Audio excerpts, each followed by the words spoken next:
berikutnya. Nah, sampean kan sudah siap jaga-jaga dan semuanya. Jadi seperti itu kalau menurut saya, karena memang tahu sendiri kan orang Hongkong itu hukumannya kalau menyentuh secara fisik dan kita tidak suka disentuh dan ABCD itu kan kalau kita bisa membuktikan kan itu bisa jadi perkara yang besar loh Mbak. Jadi dia saya tahu. Jadi dia sudah paham dengan norma-norma itu, makanya dia menggunakan cara kayak gitu. Dengan kalau saya bicara itu tidak mancing ataupun memancing apa semuanya, sekali lagi selama itu tidak berhasil ke dalam diri sampean itu kan cukup. Karena sekarang kan tinggal sampean merespon dan mereaksinya seperti apa.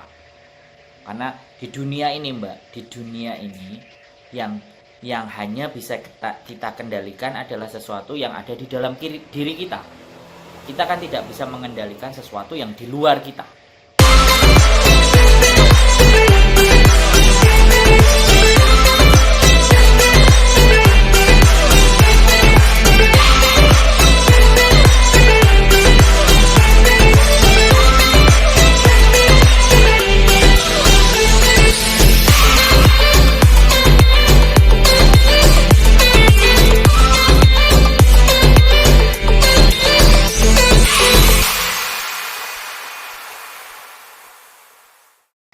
Nah, persoalan itu termasuk sesuatu yang di luar kita, di luar kuasanya kita. Karena dia melakukan sendiri, itu rumahnya dia mau muter, ya kan. Tetapi dia tidak bertoleransi terhadap sampean bahwa ada makhluk lain di sini, dia nggak punya rasa toleransi, ya anggap aja begitu, nggak ada masalah. Sampean pakai headset aja telinganya di dapur ngerjain sesuatu kan selesai. Pandai-pandainya atau pinter-pinternya kita mengendalikan diri kita sendiri bagaimana, kan seperti itu Mbak. Oke. Kalau saya mau nanya lagi, apakah dalam kasus kayak gini yang saya alami itu sebetulnya juga banyak dialami dari JJ lain? Lebih parah Mbak, kalau sampean tanya sama saya, lebih parah. Saya itu pernah juga diceritain yang pantatnya diremes-remes, yang dirangkul, yang payudaranya juga dipegang-pegang. Itu kungkung atau singsang? Ya singsang lah pastinya. Ada yang singsang, ada yang setengah juga kungkung gitu kan. Ada yang juga burungnya itu ditunjuk-tunjukin. Ya saya juga pernah ada videonya, cuman kembali lagi bahwa kita kan privacy. Hal seperti itu kan tidak dikonsumsikan secara publik. Kan seperti itu. Jadi yang lebih dari sampean ceritakan itu lebih banyak. Jadi terkait bahkan ada yang kemarin sempat pulang ya kan. Majikannya itu juga masih muda Mbak, guru majikannya masih muda. Nah si anak tadi jadi korban pelecehan seksualnya, tapi malah majikannya yang lapor polisi, bayangkan. Nah ini majikanku polisi Mas. Jadi kan seperti itu, ya nggak ada masalah ya.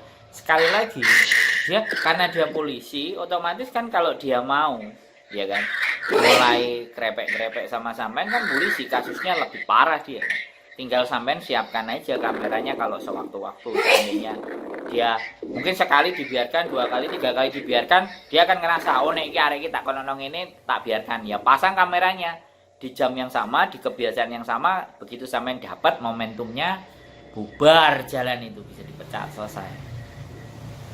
Yang penting kan bisa membuktikan. Hongkong itu kita punya alat bukti bahwa kita benar-benar dia melakukan sesuatu itu terhadap kita dan kita bisa menunjukkan bukti rekaman. Nah bukti rekaman itu hanya kita buka di pengadilan, tidak diflorkan secara umum, lebih berbahaya lagi. Jadi seperti itu sih Mbak. Menurut saya itu nggak ada masalah. Yang penting sampean kuat-kuat, jangan sampai sampean yang terganggu malah Ya enggak Mas, saya enggak, karena walaupun saya saya tahu kehidupan di Hongkong kayak gimana juga saya tahu. Yang terpenting saya merasa lega setelah mendengar penjelasan sampean, karena saya itu tidak berani bercerita dengan lingkungan anak-anak yang sini ya, takutnya nanti malah saya yang kena gitu. Jadi saya tidak yang jauh sekalian aja. Karena gimana? Lingkungan yang jauh sekalian. Iya, karena dulu saya pernah cuma sekedar nanya yang anak-anak lama di sini. Dulu kan kenal yang pembantunya bapak saya. Katanya juga tidak pernah cerita apapun tentang hal yang gimana-gimana, nggak pernah cerita. Makanya saya juga tidak berani bercerita di sekitar sini. Maksudnya saya tidak berani. Saya tidak pernah ngomong, gitu loh. Berarti nek sampean nggak pernah ngomong, berarti ya nggak bisa saya up nih masalah ini. Halo, gimana? Ya kalau sampean nggak berani ngomong sama teman-teman, berarti masalah ini nggak bisa saya up. Tuh, nggak apa-apa, mungkin buat pembelajaran Oh, dari iya, yang lain. iya. Cuma saya itu gini loh, memang saya kan baru menjaga singsang dadai baru sekarang. Dulu kan kungkung bobo. Kalau kungkung bobo yang laki-laki agak gitu ya wajar lah saya. Yang penting kita kan nggak respon kayak gitu sih, saya mengalami. Yang penting dia nggak apa-apain, saya nggak ngalami. Tapi kan yang singsang dadai saya kan baru sekarang ini gitu loh. Dan saya Punya juga anak tidak mau membahas masalah ini menanyakan ke perempuan. Mbok saya nggak mau. Nah. Karena yang terpenting saya gini, mbok saya kan terlalu baik banget sama saya, kayak teman gitu loh. Punya Jadi anak saya nggak? pun Nggak tidak pertanyaan pengen saya. Punya membuat anak? gaduh di rumah sini. Lagipun yang laki-laki sama perempuan, mbokku itu memang nggak cocok kayak gitu. Mbokku juga mele gitu loh. Walaupun takut, dia apapun ikut aturannya yang laki-laki kayak gitu. Tapi saya sedikit lega dengan cerita sampean yang kalau memang kayak gitu berarti intinya dia itu satu. Saya pikirkan tuh gini, apa pikiran dia itu semua kungyan itu kayak mudah, kayak pelacur, kayak gitu di luar kayak gitu. Saya pemikiran sampai begitu gitu loh. Makanya dulu pas waktu baru dia itu yang laki-laki itu sampai komplain ke mbok saya, ngomong gini, itu pembantu itu kalau saya masuk itu kayak ketakutan gitu. Ngapain? Saya kan juga takut kayak gitu. Saya nggak suka kayak gitu. Harusnya dengan saya pun kayak dekat gitu loh. Jadi kan gimana ya, jangan terlalu kayak aku sini dia kesana menjauh kayak. Pernah dia komplain kayak gitu. Terus mbok saya ngomong memanggil saya kan, saya ngomong, "Mbok, ya maaf, saya ini Saitam." "Oh, Saitama." "Oh, kayak iya sih." Kadang kan dia masuk gitu kan, dia kan keras ya, dia kan polisi. Dia tuh susah kaget kayak gitu loh. Memang saya selalu menjaga jarak. Kan kadang yang laki-laki yang bantu masak, soalnya mbok saya nggak ngurusin dapur gitu loh. Berarti intinya ya Mas ya, berarti apa yang diperbuat majikan saya laki-laki, walaupun sampai sekarang dia sering melakukan kayak gitu, itu berarti dia satu, tidak memancing saya, kedua, tidak menganggap pembantu yang kayak gitu. Berarti intinya dia itu hanya sudah kayak punya penyakit kebiasaan untuk pemuas kayak gitu ya. Ya, jadi kalau itu sudah ranahnya pribadi. Makanya sampean lihat keintiman antara polisi tadi sama dadai sama singsang sampean sejauh mana. Kalau ternyata keintimannya juga tidak ada, mereka mungkin jarang jalan bareng, mereka dinner bareng, dan itu semuanya tidak ada, ya pastinya supaya tidak terjadi perselingkuhan mereka melakukan hal-hal yang semacam itu si singsang. Kalau saya melihat memang majikan mbok saya pun sering cerita kalau yang laki-laki itu memang kayak nakal lah, sering kelayapan malam. Terus majikan perempuan saya yang mbok saya itu beli lah, gak peduli dia mau pulang beli enggak, masa bodoh kayak gitulah. Sudah kayak gitu. Jadi intinya saya pertanyakan, sampean sebagai laki-laki juga setidaknya mengerti kan tentang sama-sama lelaki, walaupun sampean tidak berbuat kayak majikan saya. Ya saya tanyakan, apa yang diperbuat majikan saya berarti itu kayak apa ya, tidak memancing saya, tidak beriminasi kayak pembantu itu murahan, kayak mungkin bisa kayak dipancung kayak pelacur, kayak itu kan enggak kan. Berarti intinya dia hanya berimajinasi apa ya, ya sampean lihat gini sendiri kayak gitu kan. Kalau sampean mau melihat dan sedikit mau belajar, kenapa banyak laki-laki melakukan kebiasaan seperti itu, sampean dari situ akan mendapatkan cara berpikir masing-masing.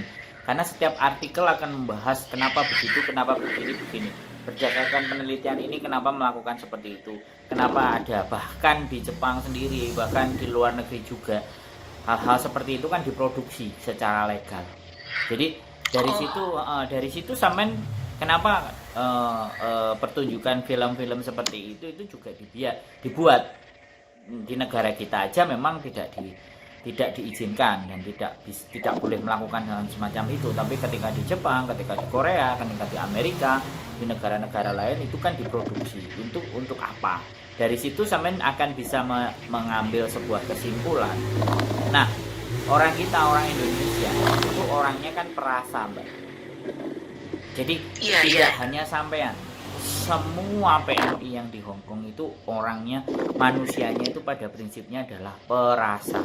Karena memang kita dididik sejak kecil untuk tepo seliro, itu ya. Sedangkan Hong Kong tidak begitu. Perbedaan yang mendasar itu Mbak. Makanya ada yang teman-teman gajinya belum dibayar, seminggu 2 minggu mereka biarkan karena tepo selironya kita. Tapi kalau orang Hong Kong tidak bisa begitu gitu. Jadi kalau kita mau gajian tanggal 25 ya kita 22, 23, 24 ingatkan untuk 25 jangan telat. Hong Kong itu kayak gitu. Kalau nggak suka ya harus diomongin nggak suka. Kalau oke ya harus diomongin oke. Nah, ketika kita nggak berani ngomong, yang terjadi seperti sampean gede rasa, membatin, terus frustasi dengan dirinya sendiri, aku kok kayak gini kayak gitu. Jadi itu yang banyak terjadi di kalangan PMI di Hong Kong. Saya tidak konsultasi ke sini ABCD banyak ngobrol kayak gini nggak cuma ke satu orang.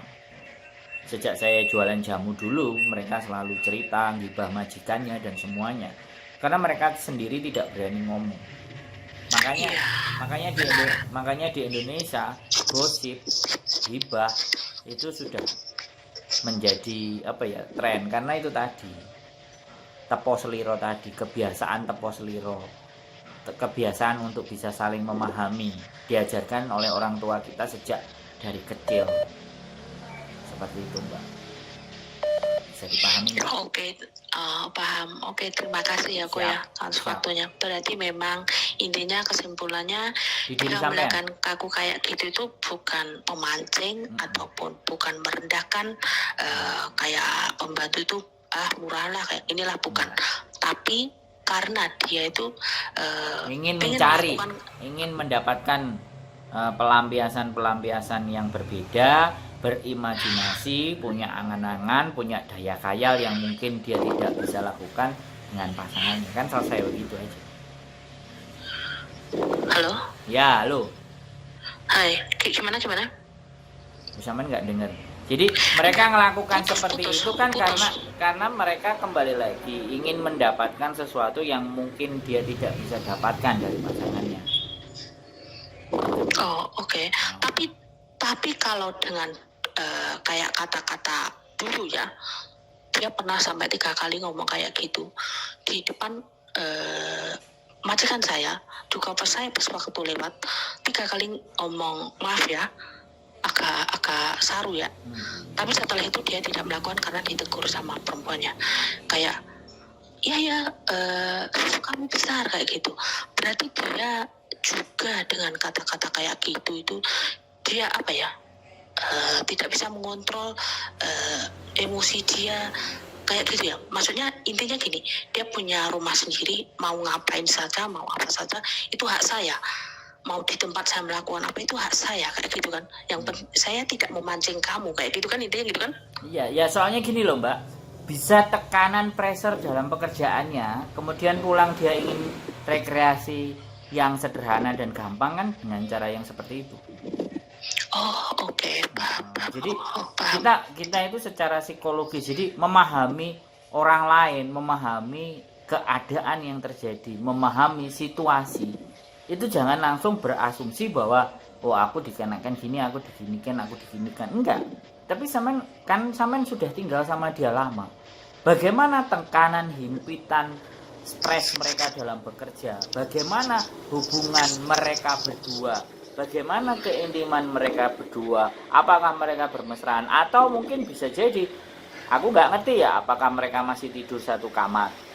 Kan seperti itu juga. Sing tahu kan sampean. Jadi sampean harus memandangnya itu jangan dari sisi diri sampean sendiri, tapi coba sampean amati mempelajari. Jadi pembelajaran tentang dimana bahwa ketika sesuatu itu dilakukan itu pasti punya reason atau alasan. Nah, alasannya kemana? Kenapa kok dia melakukan seperti itu? itu orang yang mau berpikir.